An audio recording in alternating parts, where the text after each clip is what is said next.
오늘 우리가 함께 하실 말씀은 요한복음 17장 24절로부터 26절까지 말씀입니다. 요한복음 17장 24절로부터 26절까지 말씀, 우리 3절밖에 되지 않습니다. 우리 함께 봉독하도록 하겠습니다. 시작. 아버지여, 내게 주신 자도 나 있는 곳에 나와 함께 있어 아버지께서 창세전부터 나를 사랑하심으로 내게 주신 나의 영광을 저희로 보게 하시기를 원하옵나이다. 의로우신 아버지여, 세상이 아버지를 알지 못하여도 나는 아버지를 알았사고 저희도 아버지께서 나를 보내신 줄 알았사옵나이다. 내가 아버지의 이름을 저희에게 알게 하였고 또 알게 하리니 이는 나를 사랑하신 사랑이 저희 안에 있고 나도 저희 안에 있게 하려 함이니이다. 아멘. 우리가 신앙생활을 하면서 가장 많이 듣게 되는 여러 가지 단어들이 있습니다. 우리가 쉽게 오늘도 쓰셨는지 모르겠지만 은혜라는 말을 굉장히 자주 쓰고 또 우리 믿음이라는 단어를 굉장히 자주 사용을 합니다. 은혜라는 말은 어찌 보면 조금 이렇게 과용되지 않는가, 본 뜻을 요새는 조금 이렇게 넘어선 것이 아닌가라는 생각이 들 정도로 우리에게 자주 쓰이는 것이 사실입니다. 사실 성경에 은혜라는 말이 있지만 은혜스럽다 이런 말은 없습니다. 은혜스럽다는 말 굉장히 잘 사용하죠. 네. 물론 예배의 은혜가 있었다, 찬양의 은혜가 있었다 이런 말은 좋겠지만 그냥 오늘 화장이 굉장히 은혜스러워 이렇다든지 오늘 옷 입은 게 굉장히 은혜스럽게 입었어 이런 식으로 표현하는 것은 조금 과용이 아닌가라는 그런 생각이 듭니다. 성경에 없는 단어인데 우리 크리스찬들이 참 많이 이렇게 써서 씁니다. 또 물론 이걸 말씀드리는 걸려고 하는 것은 아니고 사실 이게 두 가지 이렇게 중요하게 우리가 자주 쓰는 말이 있는데 은혜라는 말은 꼭 믿음이라는 단어하고 연결될 때 우리에게 의미가 있다는 것입니다. 은혜라고 하는 것은 우리가 다 잘 알고 있는 대로 그 뜻이 선물이라고 하는 그런 뜻을 가지고 있습니다. 선물인데 정말 하나님께서 주신 이 은혜는 모든 사람에게 다 주신 그런 선물이라고 하는 것입니다. 사실 우리가 예수님의 십자가 사건만 보아도 너무나 잘 알 수 있어요. 많은 사람들이 예수님 나의 죄를 위해서 십자가에 못 박히셨다 이렇게 얘기하지만 사실 예수님께서 십자가에 못 박히신 것은 모든 사람의 죄, 모든 인류의 죄를 위해서 담당하시기 위해서 십자가에 못 박히셨다라고 한다는 것입니다. 그렇지만 모든 사람의 죄, 모든 인류의 죄를 용서하셨지만 그것을 믿음으로 받아가지는 사람만이 자신의 것으로 경험하고 자신의 죄를 용서받게 된다라고 하는 것입니다. 그렇기 때문에 믿음이라고 하는 것, 그 믿음이라고 하는 것도 마찬가지로 하나님께서 주신 것을 받아 가지는 것이 믿음입니다. 믿음이라고 얘기하면 사람들이 얼른 생각하기를 내가 생각하고 내가 이해한 대로 믿는 것이 믿음이라고 이렇게 생각하기 쉽지만 그렇지만 그것은 기독교에서 말하는 믿음은 아닙니다. 믿음이라고 하는 것은 하나님께서 우리에게 주신 것들, 그것이 은혜가 될 수도 있고 그것이 어떤 말씀이 될 수도 있고 그것이 어떤 하나님의 뜻이 될 수도 있습니다. 그것을 나의 것으로 받아 가지는 것이 믿음이다라고 이렇게 이야기합니다. 근데 많은 사람들이 그렇지 못해요. 지금 나에게 처해진 환경에 따라서 내가 교육받아온 것에 따라서 믿음을 갖는다라고 하면은 정말 내 마음대로의 믿음이 될 수가 있습니다. 그래서 마태복음, 마가복음, 누가복음, 요한복음 다음에 뭐가 있죠? 내가복음이 있잖아요. 이런 일이 생기는 이유가 뭐냐? 바로 내가 생각한 대로 믿기 때문에 내가복음이 생기게 되는 것입니다. 언젠가 굉장히 이런 얘기가 생각나면 안 되는데 그런 얘기를 하더라고요. 예수님께서 볶음밥을 참 맛있게 드시고 나서 그렇게 얘기하셨다고 하잖아요. 누가 볶음? 이렇게 얘기해서 잊어버리시기 바랍니다. 아직도 이해하지 못하시는 분은 옆분에게 물어봐 주시기 바랍니다. 근데 분명히 믿음이라고 하는 것은 무엇이냐면 은혜와 이렇게 연결돼야 한다는 것이에요.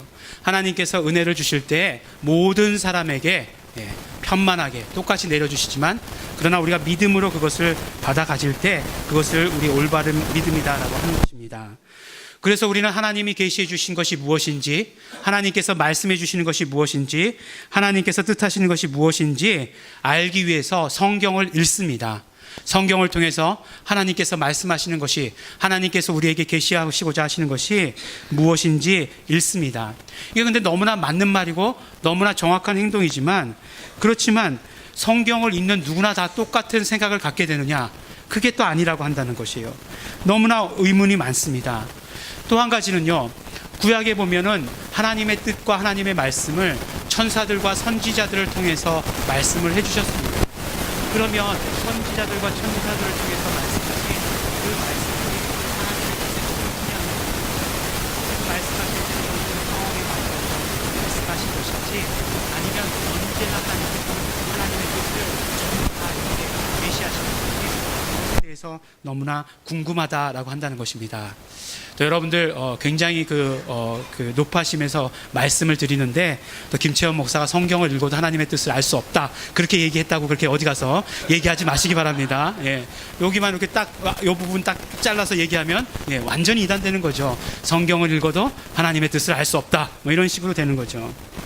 근데 우리가 정말 궁금해하고 질문을 던져봐야 되는 것은, 똑같이 성경을 읽는데 왜 누구는 저렇게 이야기하고 왜 딴 사람은 이렇게 이야기하고, 그러면 천사와 선지자들이 얘기했던 그런 모든 성경의 말씀들은 다 하나님의 뜻인가 하는 것들, 이런 것들을 의문을 가져볼 만하다는 것입니다.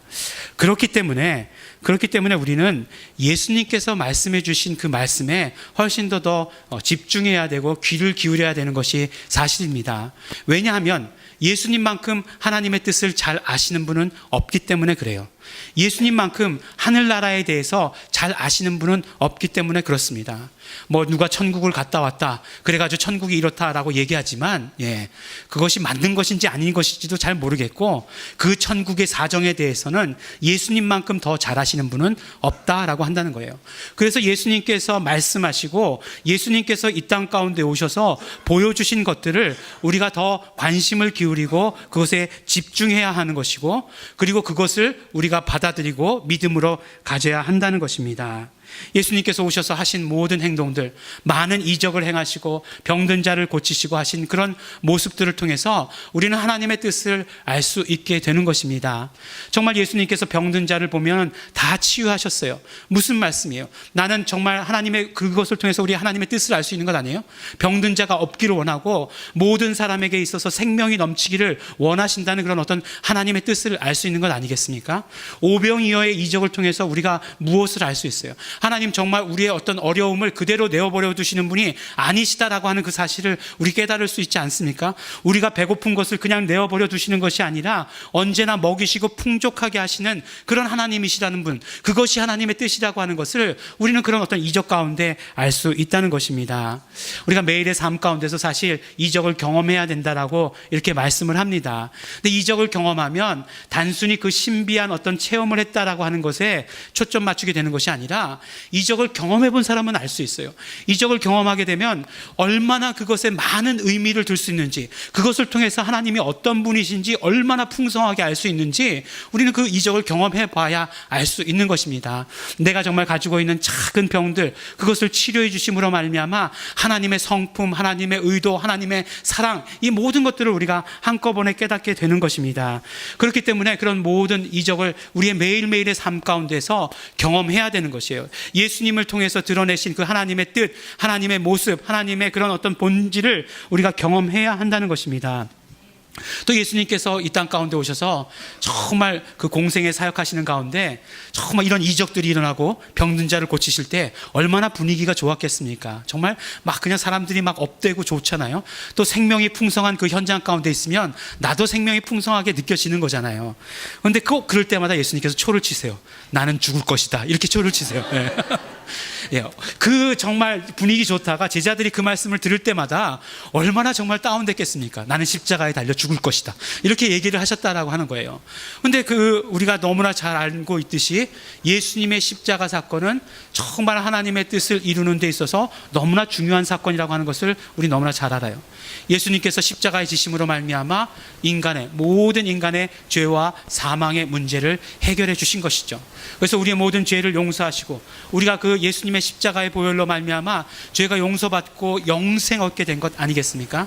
또 예수님의 십자가는 그것으로만 끝난 것이 아니죠. 예수님의 십자가를 통해서 마귀의 사망 권세를 그곳에 못 박아 버림으로 말미암아 마귀가 정말 그 가지고 있던 사망 권세마저 잃어버림으로 말미암아 아무런 힘도 못 쓰게 만들어 버리는 그런 놀라우신 하나님의 뜻을 이룬 것이 예수님의 십자가 아닙니까? 예수님의 십자가를 통해서 하나님 아버지의 뜻이 무엇인지, 하나님 아버지의 의도가 무엇인지 우리에게 분명히 말씀해 주신 것입니다. 근데 또 그뿐만이 아니죠. 오늘 예수님께서 본문 말씀을 통해서 이렇게 말씀을 해 주십니다. 오늘 말씀 읽은 가운데 26절에 보면 이렇게 얘기하고 있어요. 내가 아버지의 이름을 저희에게 알게 하였고 또 알게 하리니 라고 이렇게 말씀을 하셨습니다. 이것이 우리 예수님의 마지막 기도, 그 공생애의 마지막 기도라고 하는 것을 우리가 너무나 잘 알고 있어요. 그런데 이 공생애의 마지막 기도 가운데 하나님께 대해서 보고하듯이 말씀드리듯이 이야기하는 이 기도 가운데 예수님의 하신 일이 뭐냐? 예수님께서 이 땅에서 오셔서 하신 일이 아버지의 이름을 저희들에게 알게 하신 일, 이것이 바로 예수님께서 하신 일이라고 말씀해 주시는 것이에요. 그리고 또 알게 하는 것에서 그치지 않고 계속해서 알게 하실 것이다 라고 이렇게 말씀을 해 주시고 계시는 것입니다. 그러므로 예수님께서 이 땅 가운데 오셔서 하신 일, 제일 먼저 우리가 정말 예수님의 십자가를 통해서 알 수 있는 일, 우리 인간의 모든 죄와 사망의 저주로부터 구원하시고 영생 주신 것을 하셨다는 것을 알 수 있어요. 그 다음에 또 사망 권세를 못 박아 버리심으로 말미암아 마귀를 멸하셨다는 것을 우리 알 수 있습니다. 또 오늘 말씀을 통해서 알 수 있는 것은 무엇이냐면 예수님께서 이 땅에 오셔서 아버지의 이름을 알리시는 일을 하셨다는 것을 우리는 오늘 말씀을 통해서 볼 수 있게 되는 것입니다. 또 그뿐만 아니죠. 아버지의 이름을 알리시고 알리시는 일, 계속해서 그 일들을 하실 것이다 라고 하는 예수님의 그런 어떤 뜻, 의지를 알 수 있는 것이죠. 그러므로 말미암아 예수님께서 이렇게 하신 일들을 보고서 우리는 하나님의 뜻이 무엇이구나, 하나님께서 정말 우리에게 계시하시고자 하시는 것이 무엇이구나 라고 하는 그런 사실을 우리의 믿음으로 받아들여야 한다는 것입니다. 그러면 예수님께서 말씀하신 아버지의 이름이라는 게 도대체 무엇인가 하는 거예요. 오늘 우리 말씀 가운데 읽진 않았지만 이런 표현이 자주 나오거든요. 그 17장 11절에 보면 이렇게 또 말씀하고 계세요. 거룩하신 아버지여 내게 주신 아버지의 이름으로, 이렇게 말씀하고 있습니다. 또 요한복음 5장 43절을 보면 이렇게 말씀하고 계세요. 나는 내 아버지의 이름으로 왔음에 라고 이렇게 말씀을 하십니다. 아버지의 이름으로 왔다. 이런 표현만큼 참 애매한 표현이 없죠. 무슨 뜻입니까? 아버지의 이름으로 왔다. 뭐 아버지의 이름을 타고 왔다는 건지, 아버지의 이름을 메고 왔다는 건지, 아버지의 이름으로 왔다. 뭐 굉장히 애매하잖아요. 여기 어떻게 오셨어요? 차 타고 왔습니다. 이렇게 얘기하는 것하고 아버지의 이름으로 왔다는 것하고 같은 뜻이냐 하는 거예요. 도대체 어떤 의미인지 잘 모르겠습니다. 아버지의 이름으로 왔다는 것, 뭐 아버지가 가라 해서 왔다, 뭐 이런 식으로 얘기할 수도 있는 것인지는 모르겠고요. 아버지의 이름으로 왔다라고 하는 것은 성경 말씀에서 더 정확한 뜻으로 보자고 한다면 아버지의 이름을 상속해 가지고 왔다라고 하는 그런 뜻이라고 하는 것이에요. 그러니까 아버지의 이름을 가지고 온 것이죠. 분명히 아버지의 이름을 가지고 이 땅 가운데 오셨다라고 이렇게 말씀을 해주고 계십니다. 그러면 이제 또 궁금해지는 거는, 그럼 또 아버지 이름이 뭐냐는 거예요. 아버지의 이름. 우리 아버지 이름은 분명한데, 그럼 예수님께서 아버지 이름으로 왔다고 하니까 그것이 궁금하다는 거예요. 예전에 제가 어렸을 때 누가 이렇게 집 문을 이렇게 똑똑똑똑 두들기더라고요. 그래서 문을 열어줬어요. 그랬더니 하나님 이름이 뭔지 아냐고 저한테 물어보더라고요. 그래서 그 당시에 저 정말 어렸기 때문에 모른다고 그랬어요. 그랬더니 하나님 이름은 여호와라고 이렇게 얘기를 하더라고요. 그래서 그런가 보다. 그리고 그때 참 알았습니다. 뭐 그 여호와 증인인지 아닌지 잘 몰랐어요. 그래서 그냥 그런가 보다라고 이렇게 지나가고, 나중에 정말 이 말씀을 들으면서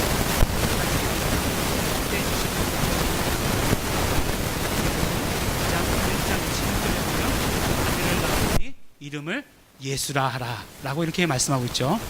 제가 질문 드린 거에 답의 90% 이상은 뭐라고요? 예수. 그보다 이제 나머지 10%는 예수 이름이 될지도 모르겠네요. 그렇습니다. 바로 아버지의 이름을 가지고 왔다라고 이렇게 말씀하는데, 복음서의 제일 처음 시작에 보면 그 아버지의 이름이 무엇이냐, 예수님께서 가지고 오셨다라고 하는 아버지의 이름을 것입니다. 그러면 이 모든 사실을 종합해서 볼 때 우리가 알 수 있는 것은 무엇이에요? 바로 아버지와 하나님 아버지와 예수님은 같은 이름, 공통된 이름을 가지고 계시다라고 하는 그런 사실을 우리는 이 사실을 통해서, 이 성경 구절들을 통해서 알게 된다라고 이렇게 말씀하는 것입니다. 그렇죠? 아버지와 아들이 공통된 이름을 갖고 있다는 것입니다. 근데 참 조심스러워서 말씀드리는 것인데, 제가 공통된 이름을 갖고 있다 그러면 아버지의 이름도 예수 이름이고 아들의 이름도 예수 이름이고, 물론 성령님의 이름에 대해서 얘기하지 않았지만 성령님의 이름도 예수 이름이다, 이렇게 얘기하는 것 절대로 아닙니다. 예. 이렇게 얘기하는 사람들이 있더라고요. 예. 그러면서 예수 이름에 대해서 다 깨닫고 있다라고 얘기하는 사람이 있더라고요. 그래서 지금 얘기하는 건데, 녹음되고 있기 때문에 얘기하거든요. 예. 그런 거 아닙니다. 공통된 이름을 갖고 있는 거예요. 만약에 우리 정말 저는 김씨 가문이죠. 선산 김가입니다. 뼈대 있는 가문이에요. 나름대로. 뼈대 없는 가문이 없어요, 보니까. 뼈대 있는 가문인데, 저희 아버지와 저와 저희 아들이 다 이름을 공통적으로 가지고 있습니다. 그런데 그 이름이 저의 아버지의 이름도 김채연이고 제 이름도 김채연이고 제 아들의 이름도 김채연입니까? 아니죠. 공통된 이름을 가지고 있지만 같은 이름을 가지고 있는 건 아니에요. 그런 어떤 오해들을 이렇게 버려야 됩니다. 하여간 이렇게 인터넷을 통해서 많이 확산되고 있기 때문에 좀 들으라고, 이 부분은 우리 성도들은 다 알고 계시지만 이 부분은 세상을 향해서 외치는 그런 소리라고 생각하시고 여러분들이 좀 참아주시기 바라겠습니다. 바로 예수 이름을 공통적으로 가지고 있어요. 그러면 예수 이름을 가지고 오셨고 예수 이름을 알게 하셨고 또 알리신다라고 하시는 그런 예수님의 의도는 무슨 뜻인가 하는 걸 또 우리가 알 필요가 있어요. 이게 무슨 의미인가 하는 것, 바로 사도 바울이 빌립보서를 통해서 우리에게 말씀해 주시고 계십니다. 빌립보서 2장 11절에 보면 모든 입으로 예수 그리스도를 주라 시인하여 하나님 아버지께 영광을 돌리게 하셨느니라 라고 말씀하셨어요. 그러니까 모든 입이 예수 그리스도를 주라 시인하여야 된다는 것이에요. 옆에 있네요. 깜짝 놀랐습니다. 저도 지금 이 말씀을 보면서 분명히 원고에서 읽었는데 또 여기 있어가지고, 모든 입으로 예수 그리스도를 주라 시인한다. 이 시인한다라고 한다는 것은 헬라어로 보면 엑스 호몰로게오라고 하는 단어를 씁니다. 그러니까 엑스라고 하는 것은 밖으로라고 하는 뜻이에요. 밖으로. 호몰로게오라고 하는 것은 무슨 뜻이냐면 우리가 시인하다, 고백하다라고 하는 그런 뜻을 가지고 있어요. 그러니까 밖으로 고백하는 것은 무엇이겠습니까? 다른 사람이 들리도록 그렇게 말하고 소리내고 하는 것을 이야기하는 것이겠죠, 분명히.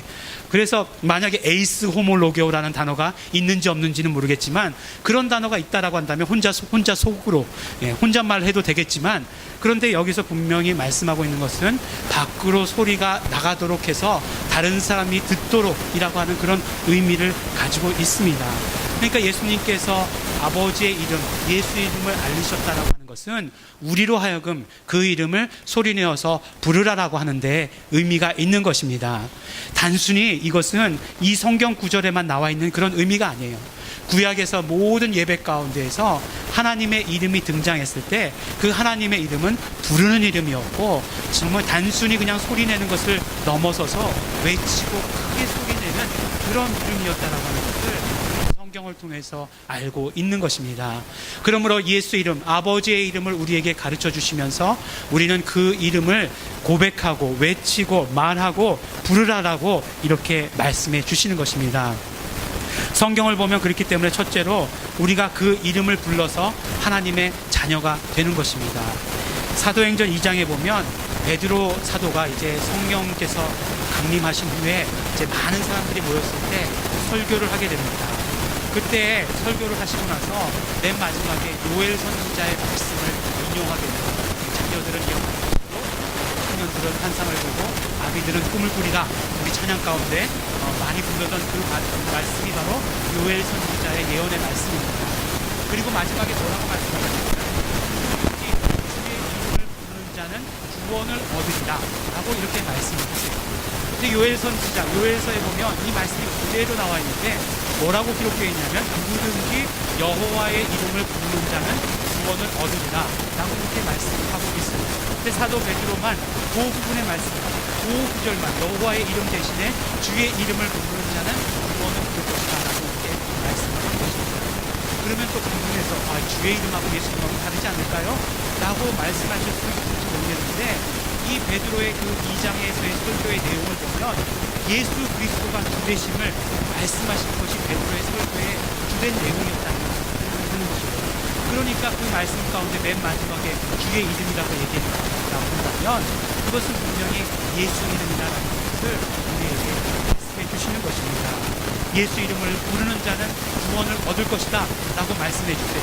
근데 사도 요한은 또 거기서만 그치신 것이 아니라 영접하는 자, 곧 그 이름을 믿는 자들에게는 하나님의 자녀가 되는 권세까지 주셨다라고 우리에게 말씀을 해주고 계시는 것입니다.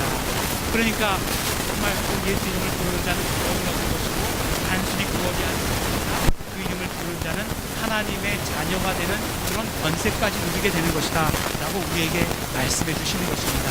우리가 정말 하나님의 자녀예요. 내가 내 모습이 비록 이 모습이라 할지라도 어떻다고요? 하나님의 자녀다라고 우리에게 말씀해 주십니다.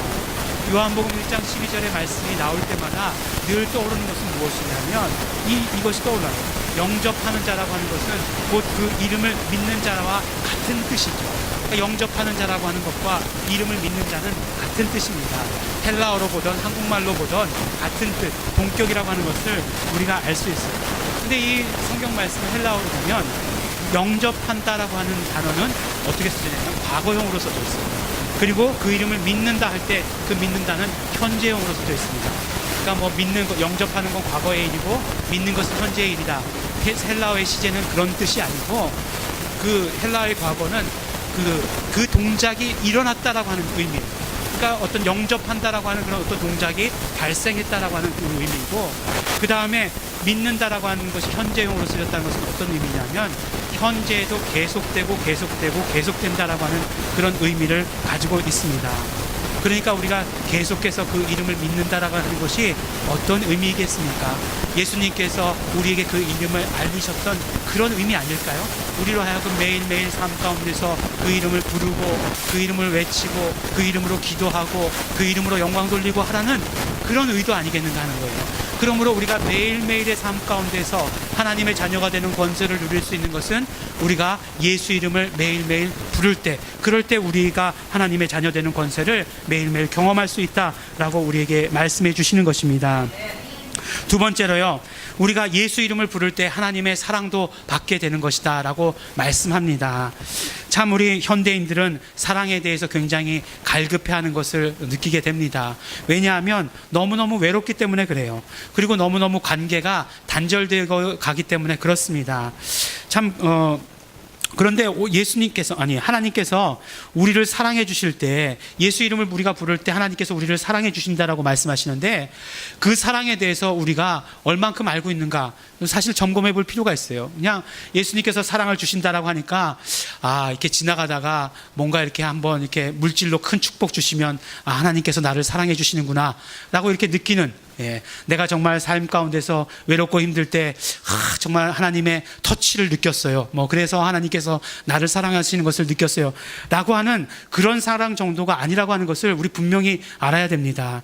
예수님께서 뭐라고 말씀하셨냐면, 오늘 우리가 읽은 말씀 가운데 내가 아버지의 이름을 저희에게 알게 하였고 또 알게 하리니, 그 알게 하신 목적은 뭐냐면 이는 나를 사랑하신 사랑이 저희 안에 있고 나도 저희 안에 있게 하려 함이니라 라고 이렇게 말씀하셨어요. 그러니까 하나님께서 예수 이름을 부르는 자들에게 사랑해 주시는 것, 사랑해 주시는, 사랑에 관심을 기울여 주시는 게 어떤 사랑의 정도냐면, 하나님께서 예수님을 사랑하셨던 그 사랑의 정도만큼으로 예수 이름을 부르는 자들을 사랑해 주신다는 것이에요. 성경의 여러 구절에 예수님에 대해서 하나님께서는 이는 내 사랑하는 아들이요 라고 하는 그 표현들을 자주 사용하고 있습니다. 그런 사랑을 우리에게 쏟아부어 주시게 된다라고 한다는 거예요. 얼마나 좋습니까? 우리 정말 사랑받고 싶잖아요. 사랑받고 싶어서 매일매일 확인하고 물어보고 하잖아요. 나 사랑해?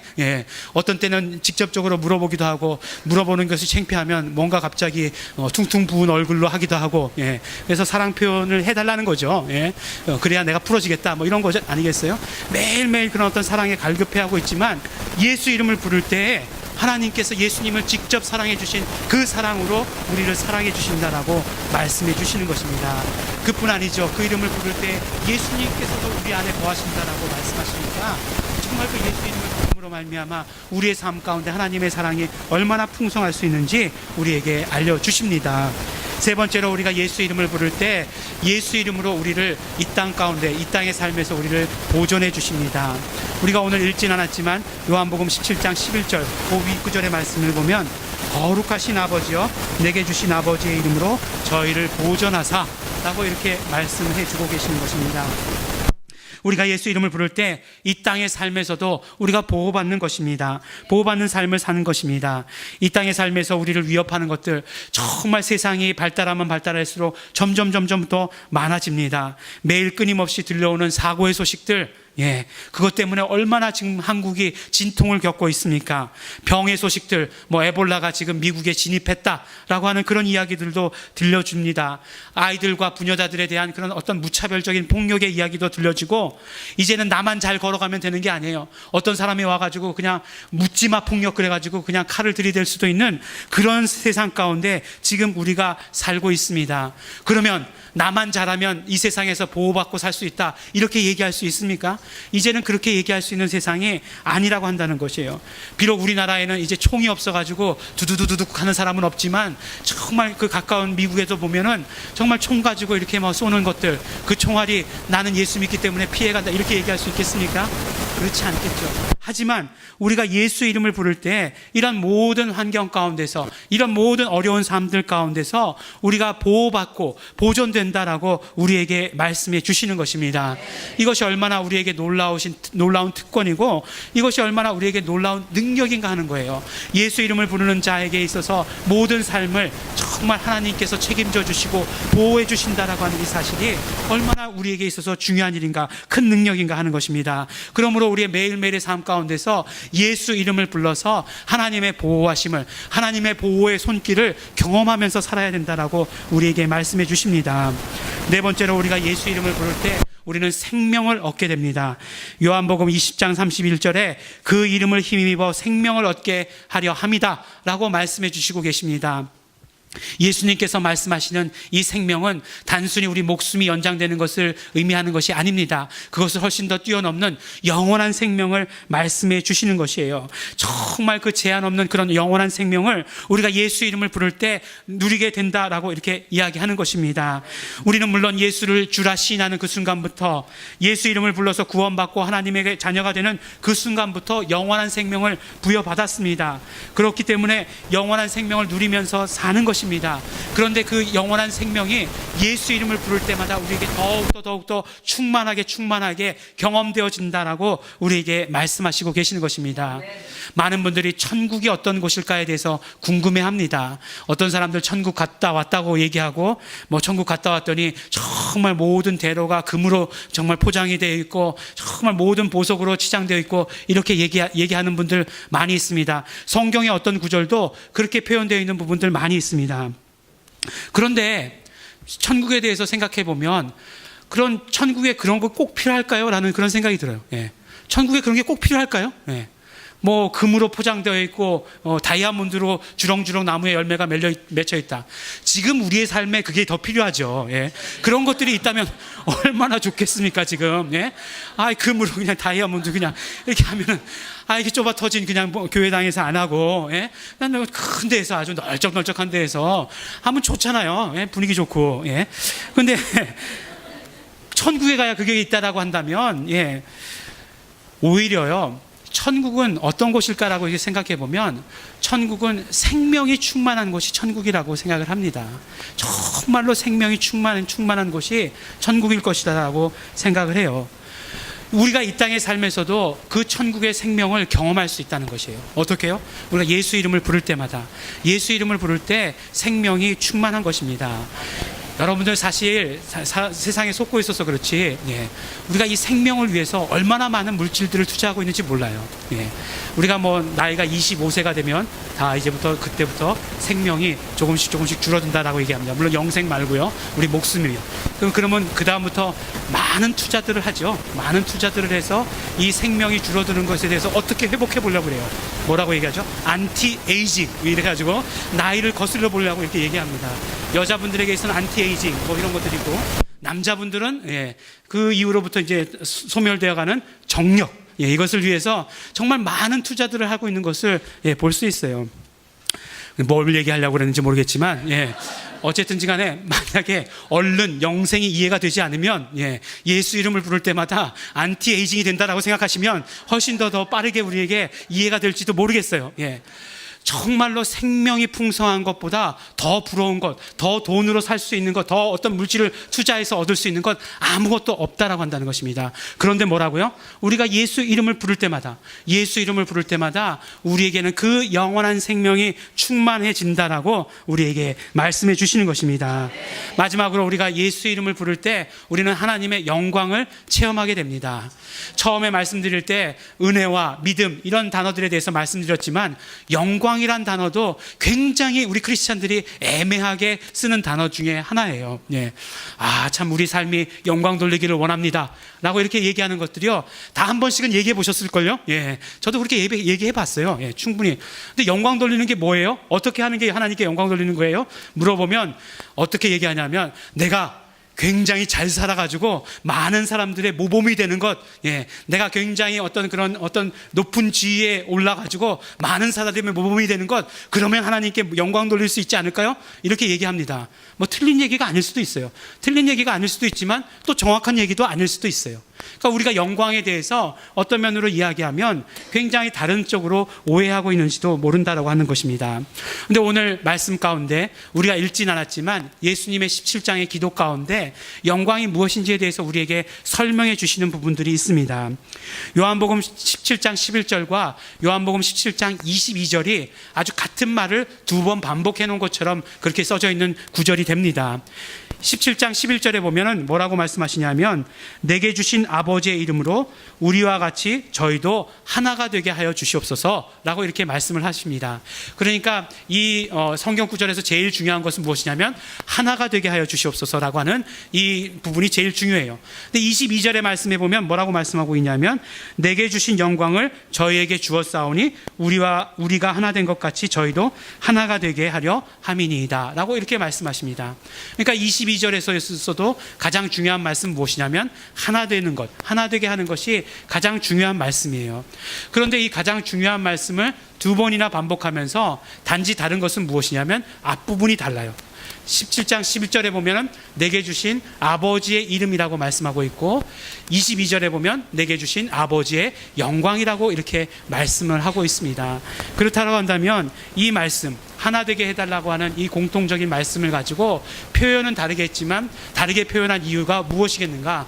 바로 내게 주신 아버지의 이름과 내게 주신 아버지의 영광이 결국은 같은 것이다라고 하는 것을 우리에게 말씀해 주시고 계시는 것입니다.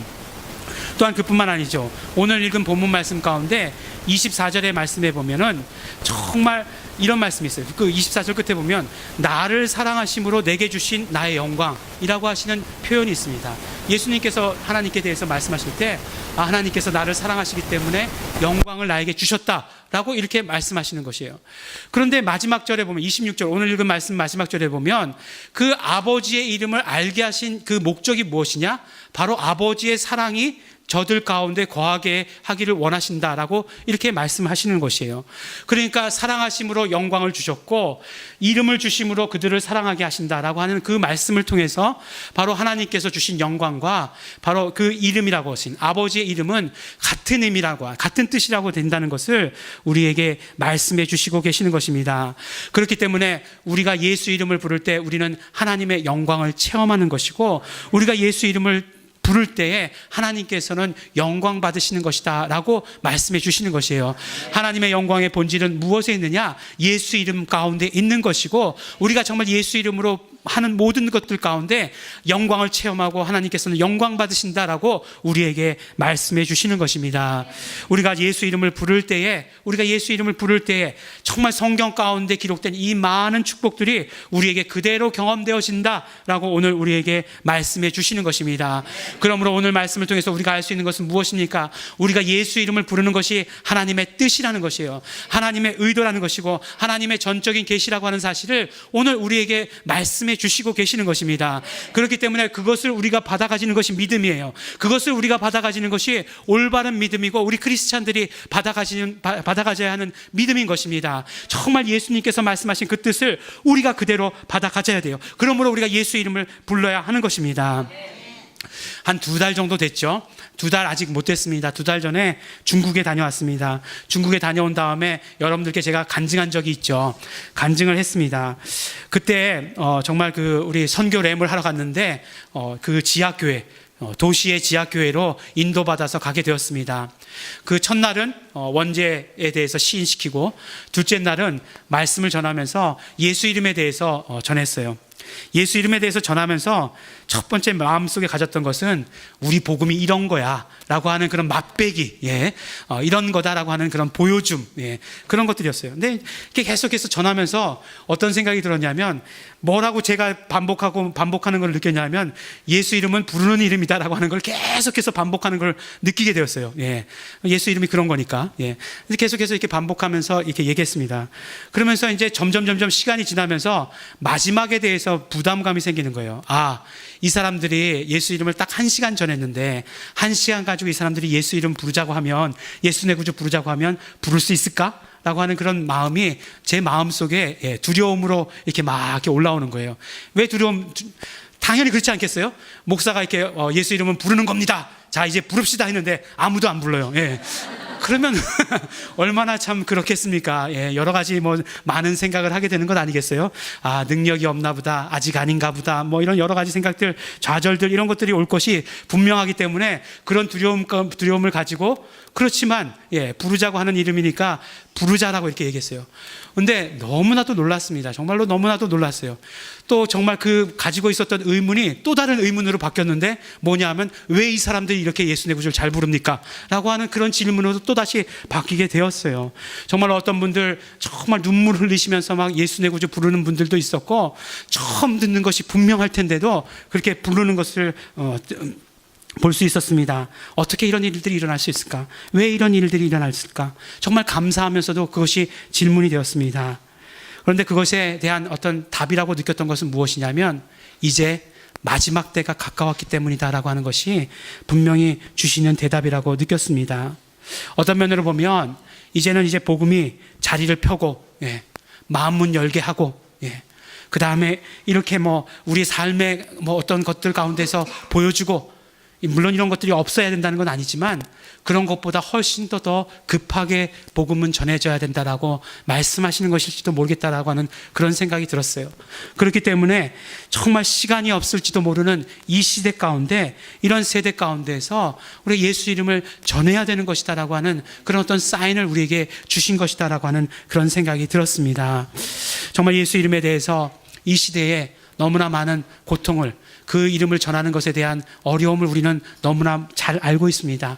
몸소 체험해 왔습니다.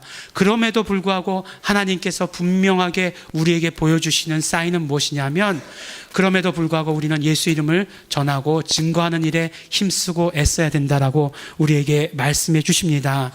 하나님의 뜻이 그렇다라고 한다면, 하나님의 말씀이 그렇다라고 한다면, 그것을 우리가 받아들이는 것이 우리에게 믿음이 아니겠습니까? 그것이 우리에게 올바른 믿음이 아니겠습니까? 우리가 정말 그 올바른 믿음을 가지고 예수 이름을 부르면서 예수 이름을 증거하면서 살아야 되는 것이 우리에게 주신 하나님의 뜻이고 하나님의 의도라고 하는 그런 생각이 듭니다. 우리 사랑하는 양재일교회 성도 여러분, 우리 예수 이름을 부르십시오.